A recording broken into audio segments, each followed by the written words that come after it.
This year we're at the 59th Annual Ontario Association of Fire Chiefs Annual Meeting and Educational Seminar. The theme this year is the Evolving Fire Service, New Tools, New Challenges.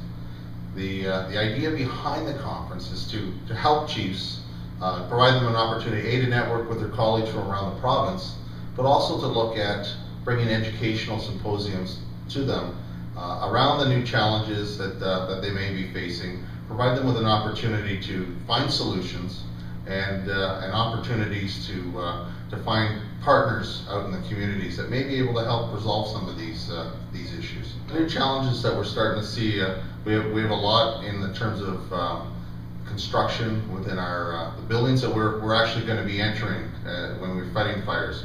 All the lightweight construction, the new construction style, we're looking at mid-rise wood construction that the government's looking to propose.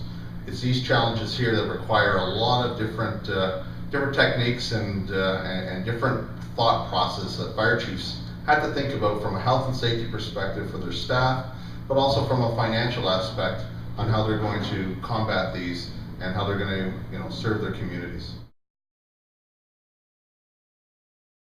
There's a number of issues that we're continuing to look at. Sprinklers is our number one challenge that we face out there, and ensuring that we have the proper protection for the citizens of Ontario and the citizens that we serve. Sprinklers, although may not be the be-all to end-all, sprinklers are that tool that will provide us with probably the most protection for these residents out there. We're looking at how we care for our vulnerable citizens in care facilities, and in terms of putting the liability of the care back on those that are responsible, and that's the care facility owners, not on the fire departments that are going to be the ones responding in the event that there is an incident. We got to work with our partners in the care facilities to ensure that they understand the issues and make sure that they can take our concerns, take the health and safety issues of the citizens that are living there, and work it into a solution that's going to be best for everybody. We're going to look at our partnerships this year with our emergency medical service partners. We're going to be looking at simultaneous notification and how we can ensure that fire services are getting notified of emergency medical responses in a timely fashion. We're also going to be looking at issues around the mandatory 60 retirement, what that means to fire departments, both full-time and volunteers, and how it impacts the health and safety for those firefighters that are impacted or not impacted by it. We're going to be looking at challenges around propane. Although we've been dealing with it for the past year, propane is going to be continue to be moved forward as we start to see a number of risk management proposals coming to the forefront. We have a new fire marshal that we've been working with over the course of the last little bit.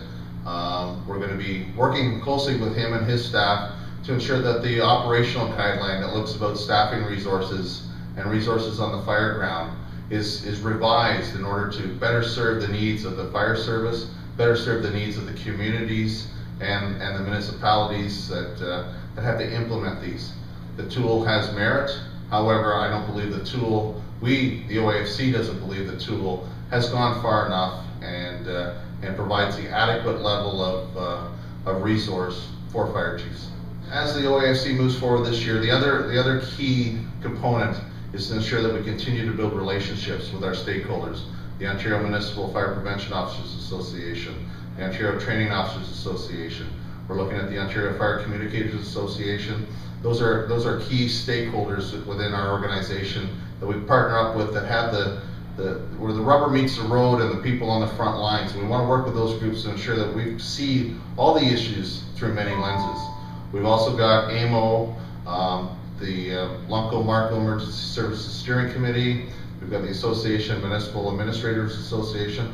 They're all key partners in this as we move forward. And of course our partnership with CASA, Canadian Automatic Sprinkler Association, and the work that they do to move forward with protection for our vulnerable citizens and all citizens in Ontario.